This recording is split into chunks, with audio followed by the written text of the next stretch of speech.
Bismillah ar-Rahman ar-Rahim. Welcome to Dar al-Athar al-Islamiyyah.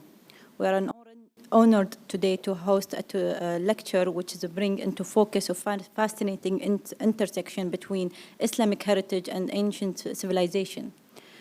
And we are pleased to introduce Dr. Delia Cortese, a great scholar specialized in medieval Islam.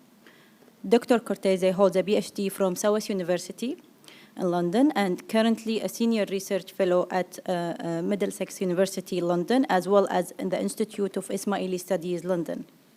Her extensive research covers a wide range of fields, particularly Ismaili, Fatimid, and Nizari studies.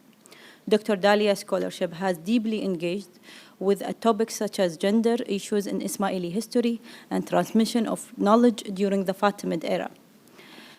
Dr. Delia has published a lot of works, one of them Women and Fatimid and the World of Islam, Arabic Ismaili manuscript, and soon will release her new book on 1st of June this year, titled The Fatimid Portrait of a Dynasty.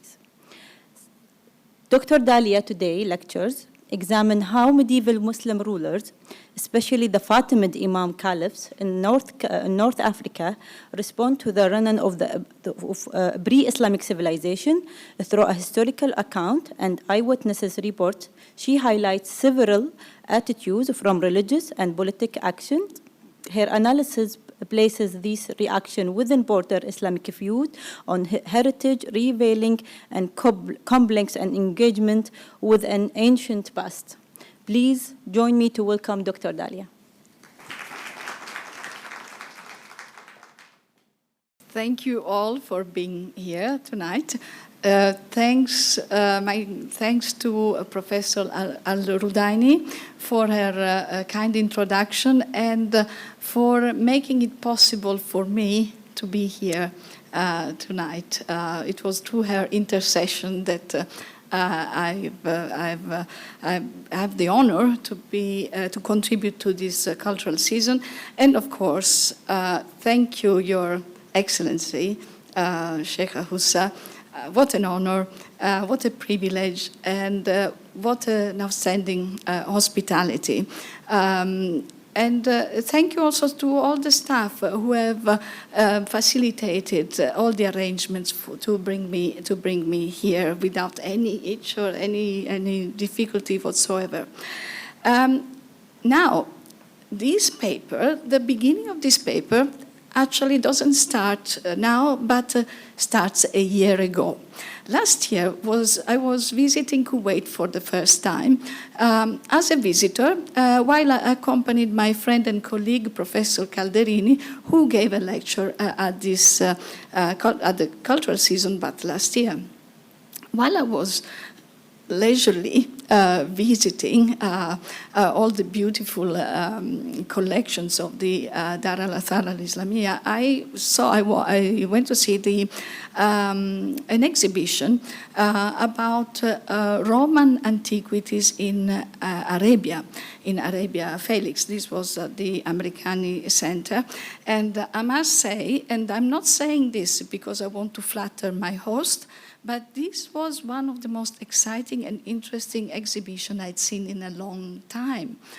I was so excited, and I had conversations with the curators, with the people who contributed to this exhibition, and a lot of thoughts came to my mind, so it was the trigger for what I'm going to share with you tonight. So my hope is that I'm going to do justice to that outstanding event that I heard, that I know, that now is being expanded to another exhibition at the Americani Center that includes not just Roman antiquities, but ancient antiquities in general from the Arabian Peninsula. Okay, so here we go. Sometime around the year 1010, the Fatimid imam-caliph al-Hakim in Cairo embarked on an ambitious scientific endeavor unlike any before it, to control the waters of the Nile, ensuring a regulated flow that would mitigate floods and guarantee stable irrigation along its fertile valley. To bring this vision to life, he sought the expertise of the most renowned polymath of the era, Ibn al-Haytham. So he summoned him to his court. Accepting al-Hakim's invitation, Ibn al-Haytham set out on a fact-finding mission to Upper Egypt, where he conducted a thorough survey of Aswan. However, after careful examination, he reached a sobering conclusion. The scale of such an enterprise rendered it unfeasible. According to reports, upon first laying eyes on the pyramids, while in Egypt, while in Cairo, Ibn al-Haytham was so struck by their engineering brilliance that he reasoned, come on, has such a monumental project, that is, to divert the water of the Nile, been possible? Surely the ancient Egyptians would have already achieved it. Realizing the impossibility of fulfilling al-Hakim's ambitious plan, he was faced with a dilemma: how to deliver the disappointing news to a ruler known for this unpredictable and often perilous temper. Fearing the caliph's wrath, Ibn al-Haytham, it is said, to have fled to escape any potential retribution. This episode is one of many that illustrate how ancient pre-Islamic civilizations within Islamic lands, while often viewed with ambivalence, sometimes dismissed as relics of the Jahiliyyah, the pre-Islamic age of ignorance, could also inspire awe, reflection, and admiration among Muslim observers. The ruins of monuments of past empires were not merely remnants of history, they served as touchstone for intellectual engagement, prompting inquiries into the achievement of earlier civilizations. In recent years, scholarly interest in Muslim responses to the pre-Islamic ruins and monuments has grown significantly. Research has explored the diverse and often contrasting attitudes within the Islamic world regarding what constitutes heritage when seen from an Islamic perspective. While Egyptian antiquities, particularly the pyramids, have been long central to these discussions, recent studies have expanded their focus to include other regions such as Asia and Southeast Asia. This lecture will examine a series of encounters between medieval Muslim rulers and the material remnants of past civilizations. After exploring additional testimonies about rulers' reactions to Egypt's antiquities, we will focus on the experience of key 10th century Muslim sovereigns, the Fatimid imam-caliph al-Mansur and his son and successor al-Muizz, as well as the Buid ruler Adud ad-Dawla. Rather than approaching these accounts from an art historical or archaeological perspective, or through the lens of contemporary debates on heritage preservation, this inquiry is situated within a socio-cultural historical framework. By analyzing how these rulers engaged with the relics of the pre-Islamic past, whether through aesthetic admiration, ideological interpretation, or political and religious appropriation, we uncover a complex and nuanced Islamic engagement with the historical ruins that defies a rigid, monolithic categorization. But before embarking on this journey through the ruins of antiquity, guided by caliphs and emirs, it is worth first considering what the Holy Quran itself says about confronting the relics of the past. In the Quran, the injunction to traveling through the land yasiru fil ard, to see the ruins of past civilizations, occurs many times. Here I have some samples, a selection, where the Quran explicitly mentions travel to view ruins. I have highlighted the part of the verses that are more relevant to our evening. But in Surah Al-Hajj, Ghafir, Yusuf, Rum, we see this reference to traveling to the lands, through the earth or through the lands to see ruins. The next, the Holy Quran is clear about how viewing the relics of the pre-Islamic past constitutes a source of reflection on the power of God's creation, as well as a testament to the power of His judgment and its consequences. Okay, so again, some verses, some parts of the verse have been highlighted for. So there are, of course, I made a selection of these verses. There are more. I think there are over 12 on a similar vein. So something that is very noticeable. Of all the pre-Islamic civilizations, it is to Egypt's pharaonic past that the Holy Quran gives more space. The longest sustained narrative in the Quranic text is the story of Yusuf in chapter 12. Last year, my friend and my dear friend and colleague Russell Harris gave his presentation on dreams, and he focused particularly on this particular narrative. Echoing the Holy Quran, we also have many hadiths containing accounts of attitudes towards polytheism and ruins. For instance, compilers of corpuses such as al-Bukhari and Muslim discuss the destruction of the idols. So what happened when medieval Muslims, acting on the Quranic injunction, took to traveling through the land? Let's find out. Are you ready? You're going to take a tour here. If Ibn al-Haytham, as a scientist, was awed by the pyramids as a feat of engineering, Muslim rulers and travelers before and after him were equally fascinated by their imposing presence. The pyramids, along with the ruins of ancient unbelievers, aligned with the Quranic exhortation to reflect on the past civilizations, fostering a sense of their value as a source of religious and moral pedagogy.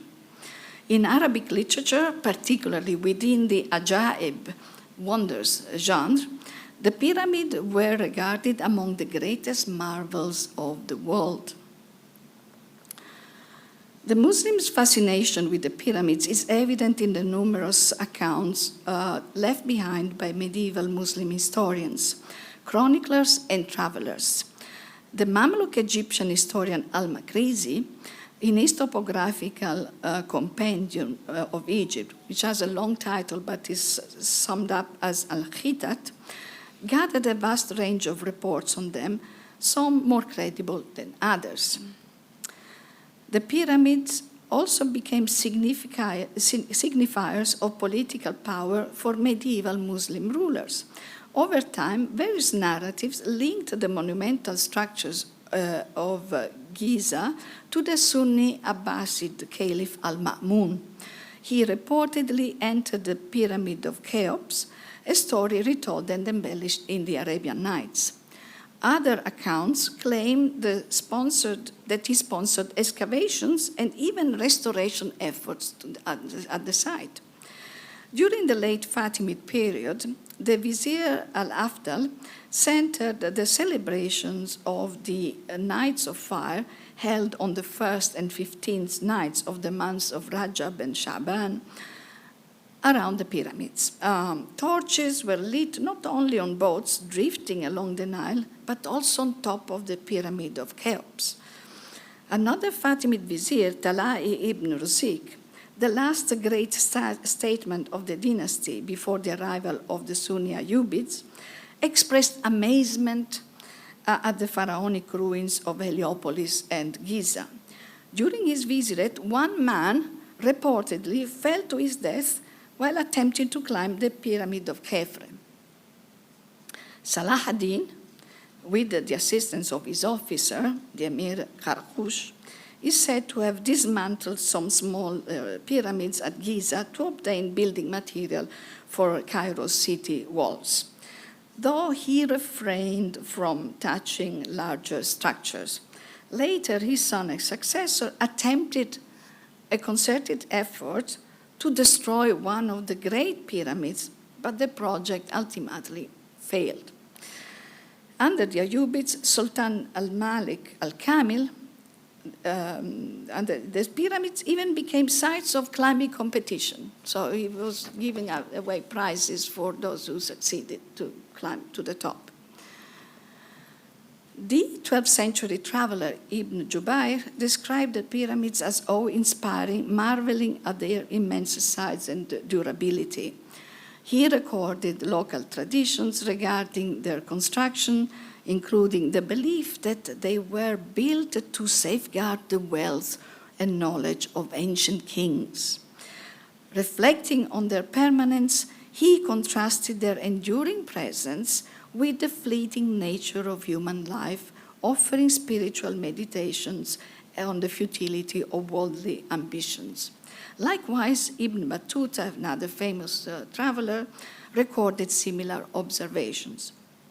However, it is to this person, Abu Ja'far al-Idrisi, chief genealogist of the Egyptian Hassanids during the latter half of the Ayyubid rule, who provides not only his personal impression of the pyramids, but also a Quran-inspired theory of the significance of ancient pre-Islamic ruins.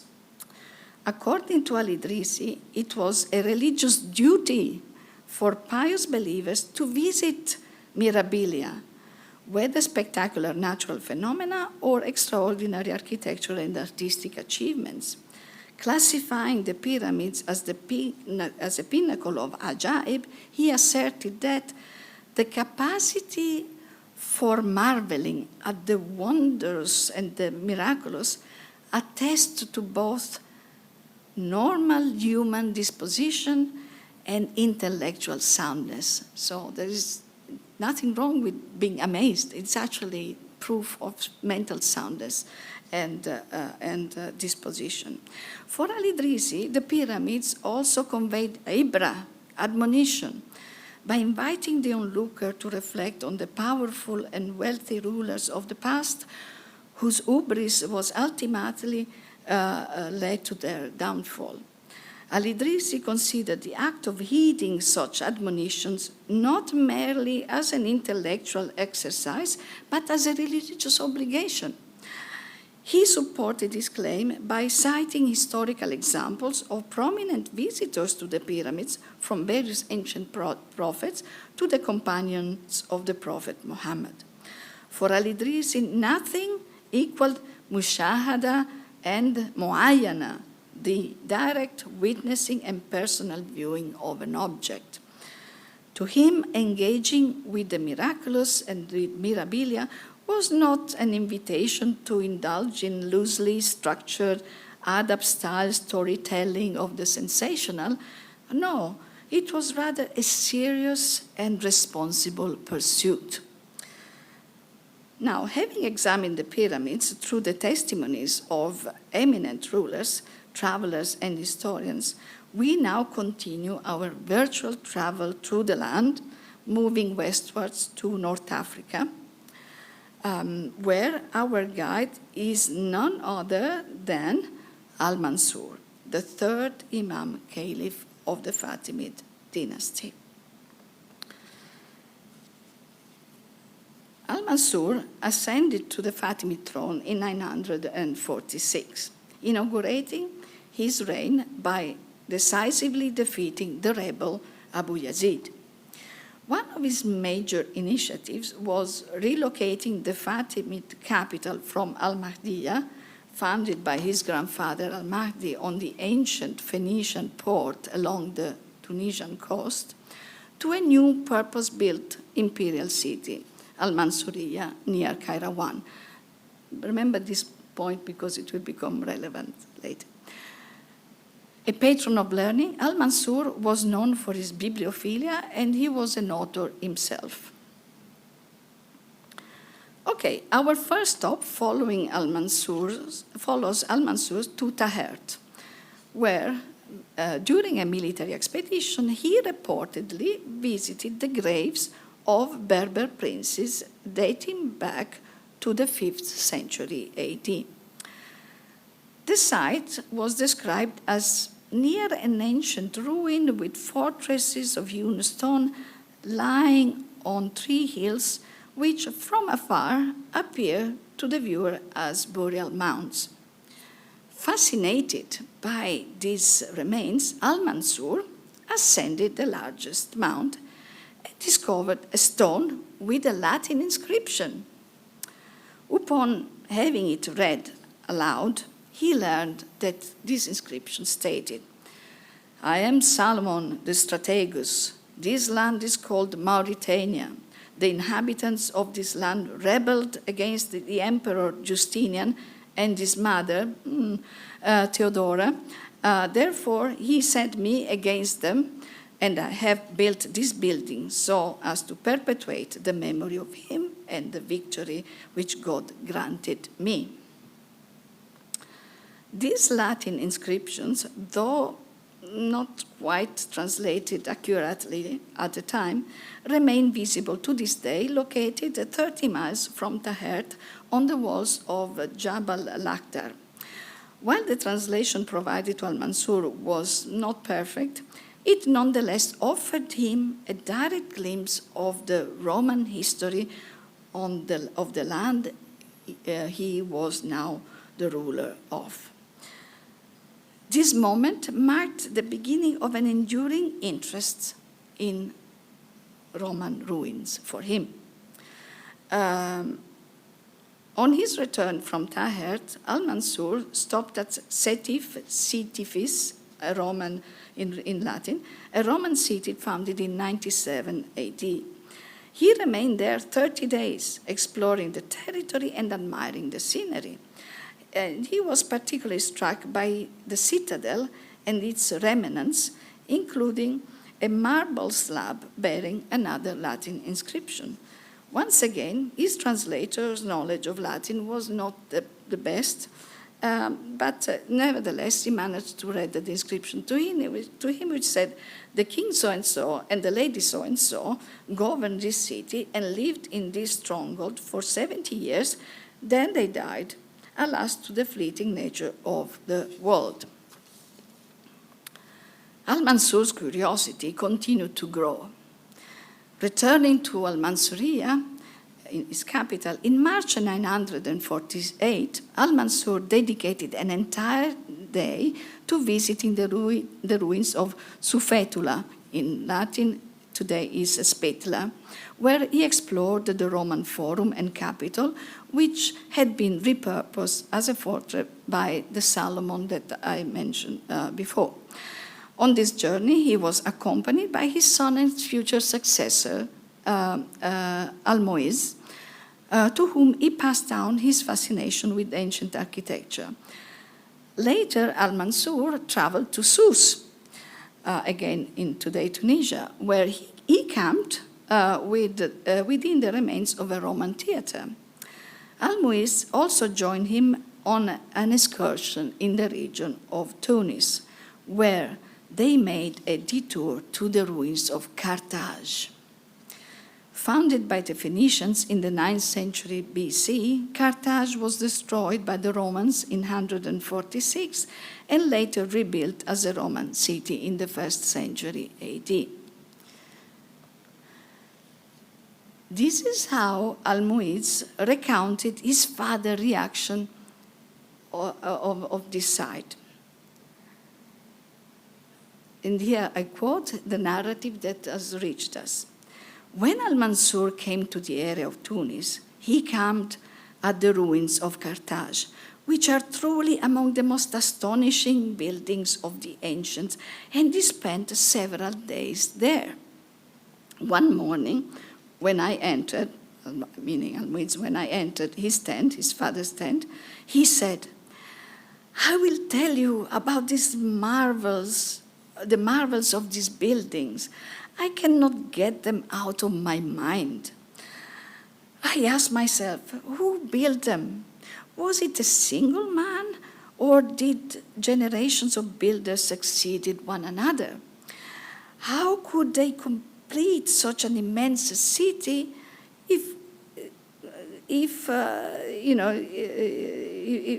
how could this be done by one person? If it was just one king responsible, how could he make it so vast given the short span of human life? But if successive rulers built it, how did they all agree upon this place, given that kings rarely agree on where to establish a city? Al-Mansur then recounted a dream he had while in Carthage. In it, he encountered a man of dark but pallid complexion, with a scanty, stringy beard, an upright posture, and dressed in white. They exchanged greetings in the dream, and the figure identified himself as a servant of God sent to you. When Al-Mansur inquired about his identity, the man responded, this is always in the dream, I'm the master of this city. I built it, ruled over its people, and spent my life in it until I died. Al-Mansur pressed further. Did you have enemies? I had many. Who does not? To what religion do you belong? To the unity of God. And how did it go for you? Well, thanks be to God. The Spirit reassured Al-Mansur that he had been granted divine favor over the land he now ruled. When Al-Mansur asked for his name, the Spirit uttered an unfamiliar word composed of many letters. Al-Mansur tried to memorize them and to write them down, but the figure disappeared, leaving the caliph, when awake, in a state of wonder and confusion. Al-Muizz's account of this dream served a dual purpose. By framing Al-Mansur's admiration for Carthage through the lens of a metaphysical encounter, it shielded him from accusation of polytheism. The dream's protagonist, despite being an ancient ruler, affirmed his monotheistic belief, thus making Al-Mansur's fascination with Carthage religiously acceptable. Additionally, the dream lent legitimacy to Al-Mansur's rule, as the spirit of an ancient king validated his authority over the land and also gave authority to Al-Mansur to change the capital, to choose this new site, this new city, etc. Al-Muizz inherited his father's passion for antiquities among the Roman structure that captured his interest was the great aqueduct of Emperor Hadrian, built, completed in the year 128 AD. This aqueduct stretches 132 kilometers from the spring of Jabal Zawan, taking the water to Carthage. It included a 17 kilometers long arcade supported by massive pillars. Impressed by its scale and engineering, Al-Muizz remarked, I would have this aqueduct restored and the water brought down. His awareness of Roman hydraulic infrastructure suggests a pragmatic interest in how ancient technologies could still be useful in the medieval Islamic world. The historian Ibn Khaldun, writing in the 14th century, also took note of the abandoned cities and ruins that stretched across North Africa all the way to the Arabian Peninsula. Observing their decay contributed to his reflection on the rise and fall of civilizations in his groundbreaking work on history.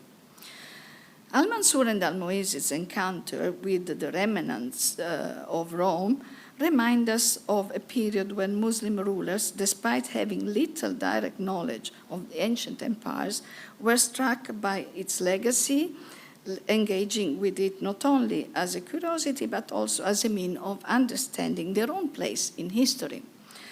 The fascination of al-Mansur and al-Muizz with Roman ruins was the more remarkable given the historical context. By their time, factual knowledge of Rome's past, had nearly vanished in North Africa. This stood in stark contrast to the Byzantine East, where the memory of Rome had been preserved within a Greek-speaking Christian elite. North Africa, lacking a Latin-educated upper class, had largely forgotten its Roman heritage. Meanwhile, in Persia, the old Sasanian aristocracy had successfully transmitted knowledge of Zoroastrian antiquities to Arab and non-Arab Muslim audiences. Let's go and find out how this was done and what impact it had, right? So we continue now our journey, and we are moving to, well, Iran, or in this case, Greater Iran, you know, in a broader sense of the word. This observation about how the continuity of Sasanian and Zoroastrian knowledge well into in Islamic time, this observation motivates us to move from North Africa to Greater Iran, where the continued cultivation of Zoroastrian culture,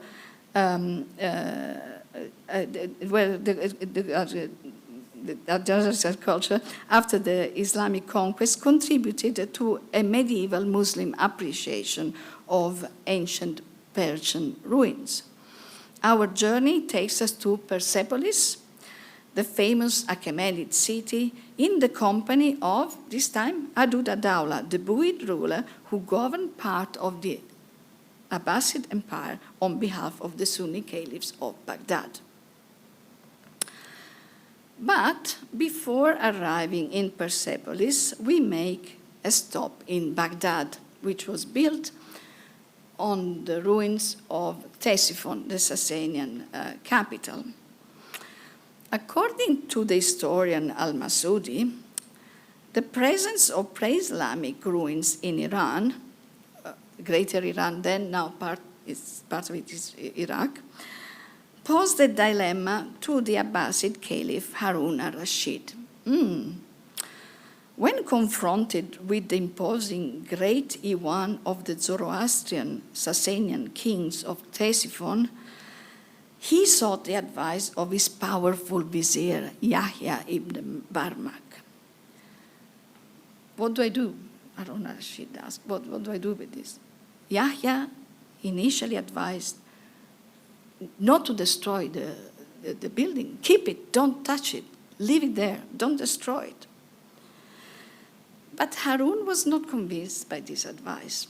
He thought, Yahya comes from a Zoroastrian background and maybe has still sentiments for his old faith. So consequently, he decided to dismiss the advice of Yahya ibn Barmak and gave order to destroy the building, this great Iwan, to destroy it. However, the demolition proved excessively costly and time-consuming, forcing the caliph to stop the process. At this point, Yahya intervened. He said, don't stop. You have to destroy it now. Whatever it costs, don't stop there. It must be brought down. At this point, the poor Harun al-Rashid is even more confused. I don't understand you. First you say that I don't have to destroy it. Now I'm destroying it, and you say, no, you have to destroy it completely. What's going on? Why this contradiction? Yahya responded that his initial advice was meant to preserve the ruins so that those who beheld their grandeur would believe that only a mightier power could have overthrown the civilization that built them.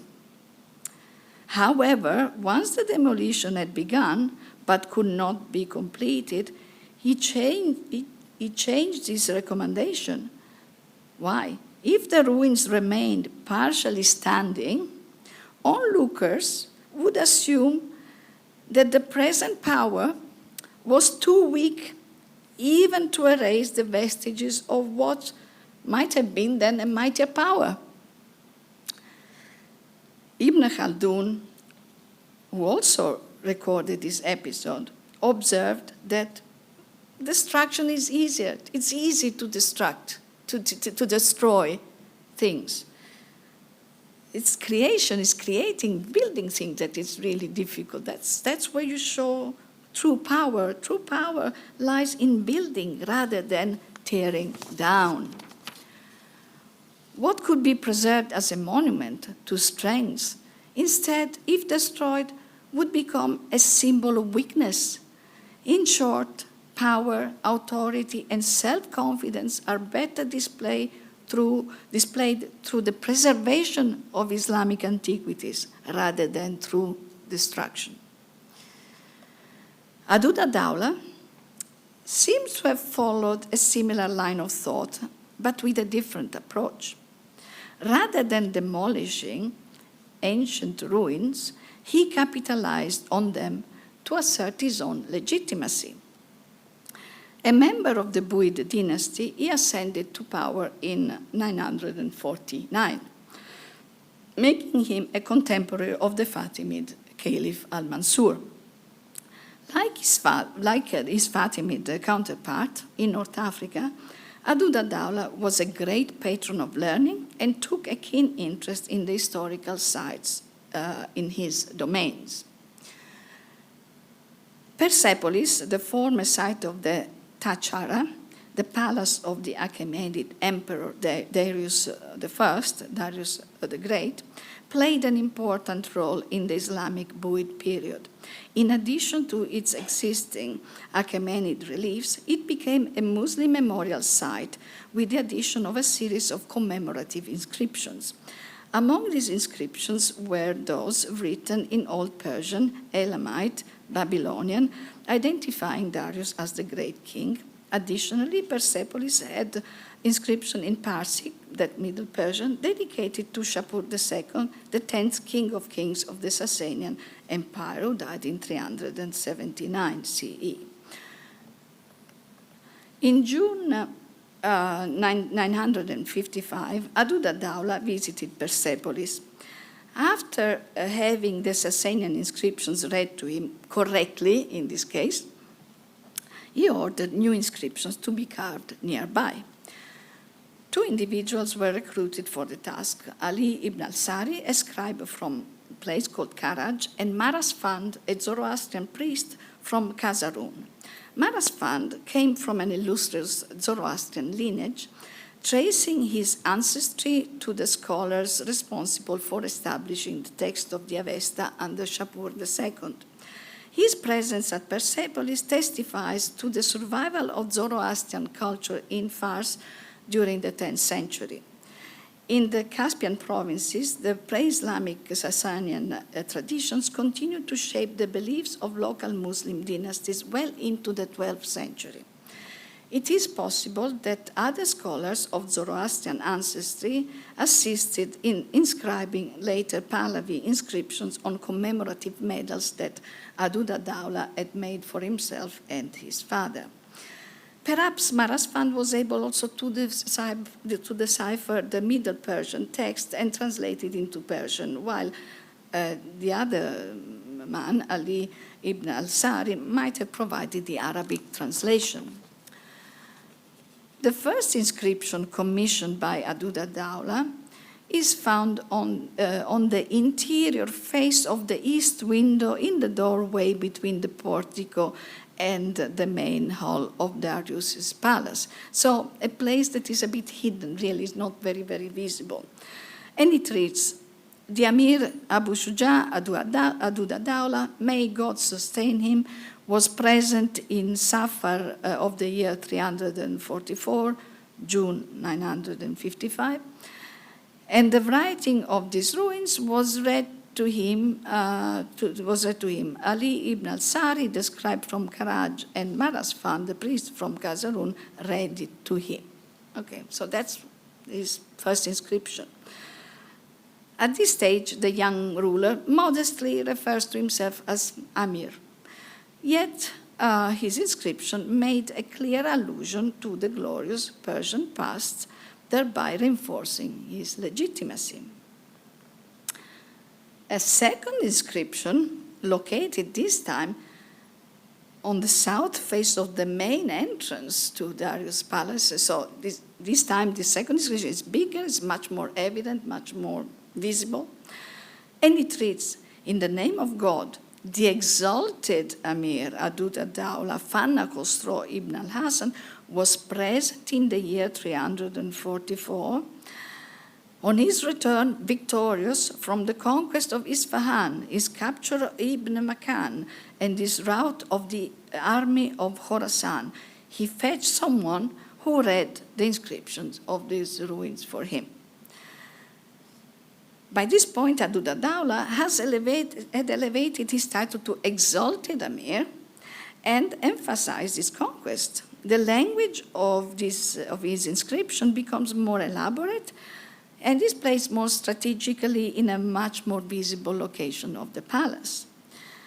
By carving it next to the inscriptions dedicated to the reign of Shapur II, Adud ad-Dawla sought to establish a symbolic connection between himself and the Sasanian monarchy. His use of the name Fanna Khosrow, refuge of Khosrow, further reinforced this link as he sought to invoke Sasanian legitimacy for the Buyids.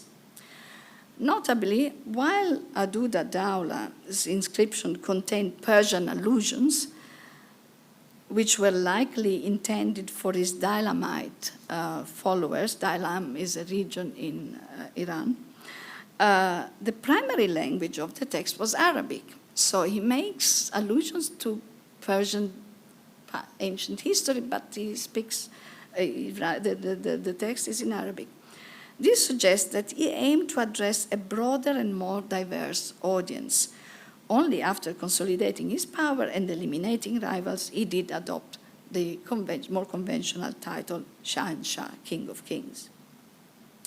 Adud ad-Dawla's son, Baha ad-Dawla, followed in his father's footsteps and also had inscriptions for himself at Persepolis, written, sort of carved in the year 392 or thereabout, stating that he had visited the site with a mighty army. Other Buyid rulers would continue this tradition, further reinforcing the dynasty's association with this pre-Islamic Persian site and therefore with Persian heritage. This is a bit of a, just to give you an idea of the amount of inscriptions that these Buyid rulers left at Persepolis. So it's a phenomenon that is not isolated to Adud ad-Dawla, but much wider. While in North Africa, Al-Mansur toured ancient ruins in adherence to the Quranic injunction to travel through the land to learn lessons from the past, Adud ad-Dawla's motivation with these monumental inscriptions he left at Persepolis points to his ideological use of the site in the context of struggle for legitimacy among Persian semi-independent dynasties. The Buyids, as most of the people in the regions of Daylam and Gilan, again in Iran, originated from populations among whom Islam had been implanted relatively late, around the year 766. So this is like, 100 years later than most other parts, at least. With no royal pedigree, the Buyids made use of ancient symbols of power to assert themselves and stretch into the ancient past the roots of their right to rule.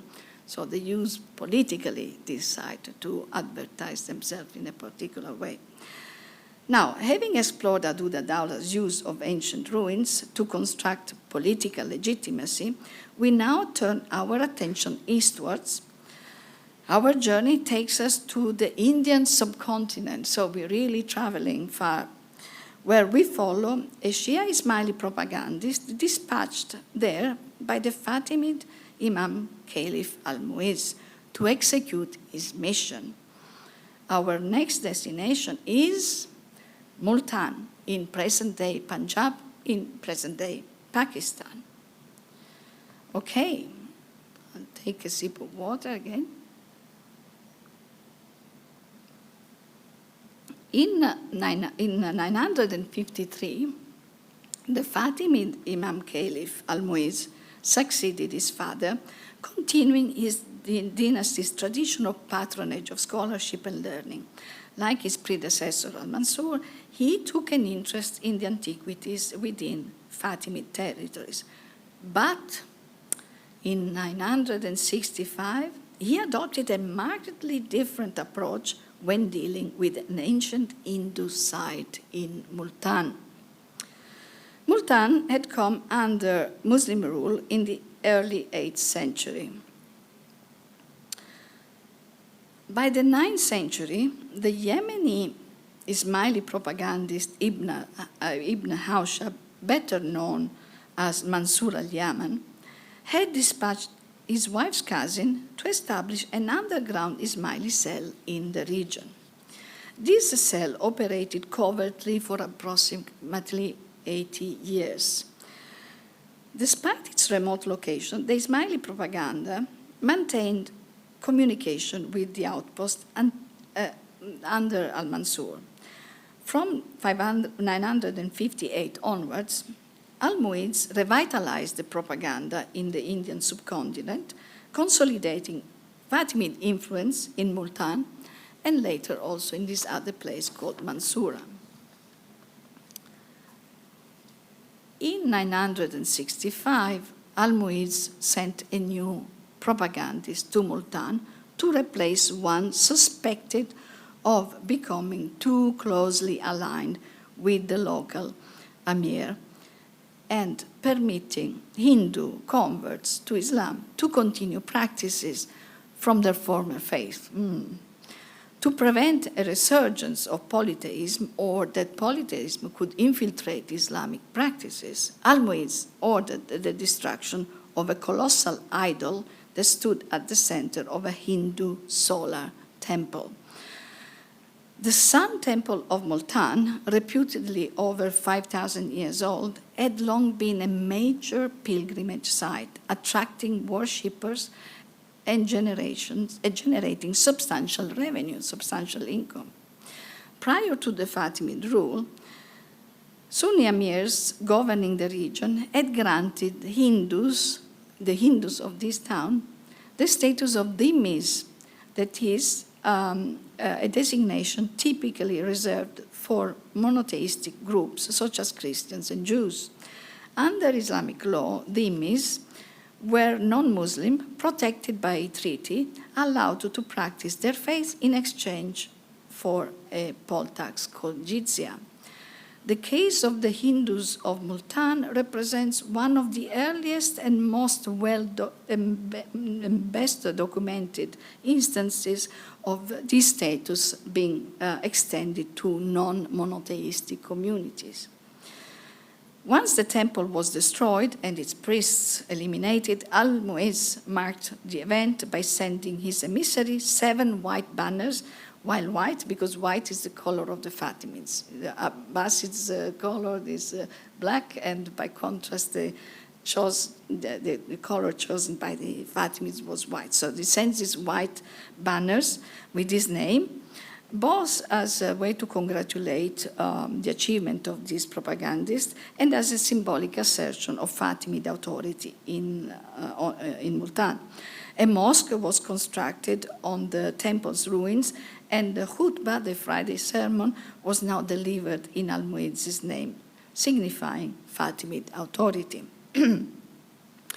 Al-Muizzi's decision to demolish the Sun Temple was striking, given his otherwise pragmatic approach to pre-Islamic sites, many of which he repurposed or restored or preserved. The temple, however, was not merely an ancient ruin, but a living religious center, and its continued existence under Islamic administration posed a challenge. His actions aligned with his role as ruler, enforcing the Quranic duty to enjoin the right and forbid the wrong, and by eliminating practices deemed incompatible with Islamic principles. Yet, there may have been another reason for his order to destroy this idol in this temple. And this is to defend the reputation of the Fatimids against accusation of polytheism. The 10th century Fatimid jurist al-Qadi al-Numan recorded an incident in which an interlocutor hesitantly informed Al-Muizz of slanderous rumors circulated about him. These allegations claimed that the caliph worshipped a talking head to which he prostrated instead of God, and that gold dinars miraculously emerged from the mouth of this idol. Outraged, Al-Muizz denounced these claims as absurd, asserting that the only head he worshipped was God, the head of all things. He dismissed those who spread these rumors as gullible fools, fake news. This episode underscores the potential damage of anti-Ismaili propaganda. The Ismailis were frequently accused of heretical beliefs by their Sunni rivals, and that the persistence of an active Hindu temple under their rule could have been used as proof of their supposed deviation from Islam. Al-Muizz's order to destroy the temple thus served not only as a religious function, but also as a political necessity to reinforce the Fatimids' Islamic credentials. The Fatimids controlled Multan and its surrounding region until 1105, when the Sunni ruler Mahmud of Ghazna invaded, overthrowing Ismaili rule and destroying the Fatimid mosque in the city. This episode illustrates how the destruction of religious sites was often contingent on political and religious dynamics rather than being a universal practice. Less than a century after Al-Muizz's order to destroy the temple, the 11th century historian Al-Biruni documented the Sun Temple's history. He described how, in the past, its central deity, Aditya, was once represented as an idol consisting of a head made of wood and leather with ruby eyes. According to his account, when the Muslim conquerors first arrived in Multan, they chose not to destroy the temple outright, recognizing the economic benefits of pilgrimage. Instead, they mocked the idol by hanging a piece of cow flesh around its neck, an act meant to humiliate Hindu worshippers. Al-Biruni's observation, recorded in his major work on India, Kitab al-Hind, reflect his broader appreciation of Indian culture. To this day, Al-Biruni stands out as the preeminent Muslim scholar who studied religions other than Islam. He admired Hindu temples as architectural masterpieces and acknowledged their deep religious significance, seeking to document rather than condemn them. His writings demonstrate that beyond the case of Multan, Muslim rulers often saw Hindu idols as curiosities rather than threats, and some even received them as gifts. Many temples were left intact because of the economic advantages they offered, attracting pilgrims and generating revenue. Al-Muizz's destruction of the Sun Temple was not an isolated act of iconoclasm, but a calculated decision shaped by religious, political, and ideological factors. While the Fatimids were often tolerant of pre-Islamic antiquities, the active nature of the Hindu temple in Multan, combined with the political need to counter anti-Ismaili accusations, made its destruction a strategic necessity. Al-Mu'izz's reign was marked by another significant event, the relocation of the Fatimid dynasty from the capital al-Mansuriyah in North Africa to their new city, Cairo. In 969, Al-Mu'izz dispatched his general, Jawhar al-Sikildi, or al-Saklabi, to conquer Egypt and establish the new capital. When Al-Mu'izz arrived in his new capital in 973, he first set foot in Alexandria, where he strategically chose the site of the lighthouse as one of the so-called 8 wonders of the ancient world, to meet delegates of the previous regime. The lighthouse, originally built during Ptolemaic era, had been damaged by earthquakes, but the Fatimids restored it. Given that light was a central symbol in Fatimid spiritual ideology, Al-Mu'izz's use of the lighthouse to announce his rule was highly symbolic.